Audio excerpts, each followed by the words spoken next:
Hi, welcome back to Guitar Discoveries. I'm Robert Cassard.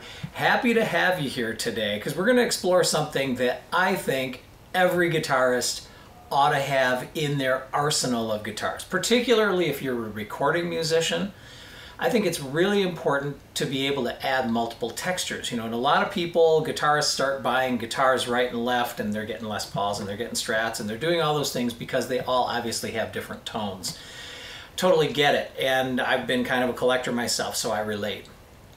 One thing though that a lot of guitarists seem to shy away from, but I think is one of the most vital recording textures you can have, is a lap steel.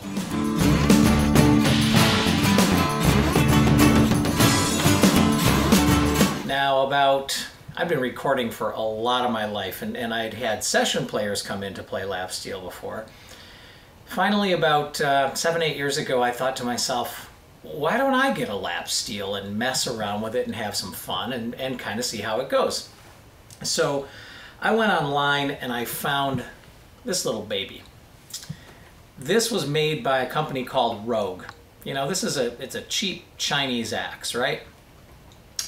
But it's got a great little vintage vibe, and it had really good reviews at the time. I bought this in 2010 for 150 bucks, right? So it's not a true vintage lap steel. However, it's modeled after the old National Valco models from the 40s. And, you know, it's got a volume control and a tone control. This one has a humbucking pickup. It's actually pretty darn nice. Measures out at about 16 kilo ohms. I read the good reviews. I thought for 150 bucks I should just get one and start messing around. I had a Stevens steel, you know, a Hawaiian guitar steel that I'd gotten long ago from messing around with open tunings and things like that. So here I got this. This is tuned to an E major 7 chord. So basically what you've got is an E, B, E, G sharp, B, and then a D sharp on the top. Now you might wonder, why would it be tuned to a major 7th chord like that? This is kind of a typical thing for lap steel, and I didn't know any of this stuff when I started playing, right? When I first got this. So one of the things that's very cool about that particular tuning is that when you play on the lower strings, so let's say I'm in E, now let's say I want to go to G. I'm just at the 3rd fret, but what happens with the top 3 strings, I've got the relative minor, right? So I've got a G chord and I've got an E minor chord, and they're right next to each other just depending on which fingers I play. Now, you can hear how that sounds. It gives you just a classic kind of Hawaiian vibe. So one of the first things I did with this, I wrote a children's song for my grandson called Sneeze. And it's about letting your sneezes go. It's a comedy song, right? But I wrote the song and I was laying it down and I thought to myself, you know what? I gotta add some steel to that because that'll give it that great old-time swing vibe. So check this out. Here's what the song sounds like without the lap steel.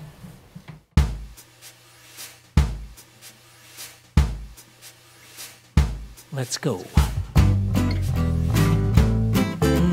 That's nice. I'm in the kitchen cooking up a storm. Breakfast skillet, mama, that's the norm. Fry those eggs, turn that bacon, flip the hash browns for the meal I'm making. You get the idea. Add a pinch of salt. Here's what happens when we bring in the lap steel. Let's go.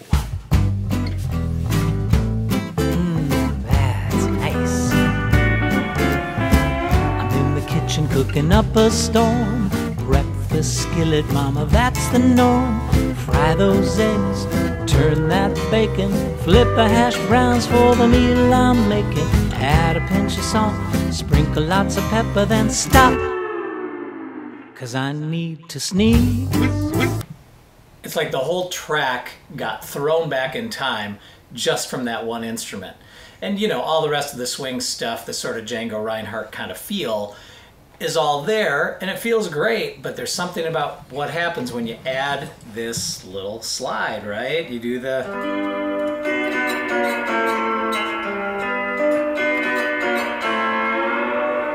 those slides. They make all the difference. This is just a cheapy Rogue lap steel. Now they don't make this model anymore. They make something, I think it's called like an RLS-1 now. It looks a little more mod. This one is patterned from these instruments from the 1940s with the whole pearloid look. I saw someone online talking about the maple fretboard, and it made me laugh because this is just plastic overlaid on a maple look fretboard. But hey, this thing does the job. It's got die-cast tuners. It's got that great humbucking pickup on it. I mean, great. It's really pretty darn nice for the price. Pass through on the back. See, the strings actually pass through under here. So, you know, it's kind of funny because they come through the body of the whole lap steel. It actually has pretty good resonance and sustain. I've been surprised, you know, when you... It's good sustain. And by the time you take any steel and you set it correctly in the mix, some of these things aren't just going to matter that much. Now, the other thing about a lap steel is you're likely to be putting some effects on it. You're trying to get a surf vibe, or you're trying to get a real Hawaiian feel, or you're trying to get a country and western cry, or you're trying to add sky, which is just that great atmosphere that only a lap steel or pedal steel can give you. And here's the thing, when you do that, you're going to be layering effects on that particular voice, which is going to be changing its character pretty dramatically anyway. So let me solo for you the way I recorded this particular one and how I'm processing it.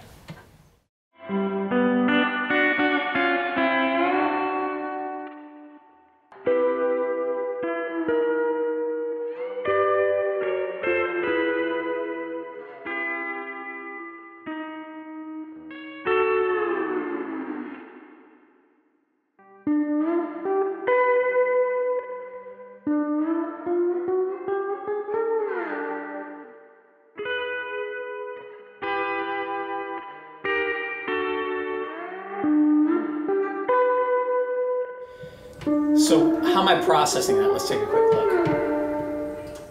What I use as a basis for that sound is a Logic voice, a Logic preset called Surfin' in Stereo, and then I just did some mods to it. But basically what you've got is EQ, which rolls off the bottom end and brings up the top, so it gets a nice little shimmer to it. It's also got some pretty heavy compression on it, not surprisingly. It has an amp emulator on it, which is emulating an old Fender silver face. Also, I used the pedal board settings and I laid on there a little bit of a fat tone, a tape delay, and a little bit of tremolo. You gotta always have tremolo, right? So that's what I wanted to share. That's your guitar discovery for the day. Don't be afraid of a lap steel. In fact, when you get one, you're gonna have a heck of a lot of fun. They're a blast to play. And I found myself wanting to add it to other tracks. I've used it for now quite a few recordings. And here it is, my $150 lap steel from Rogue. But it came with a killer little tweed gig bag and everything. I love this thing. So I hope you do too. Whether it's this model or something similar, find yourself a lap steel, start playing, and discover for yourself how fun it really is. There's your guitar discovery for the day. Please subscribe. Love to share more tricks and tips like this with you. I'm Robert Cassard.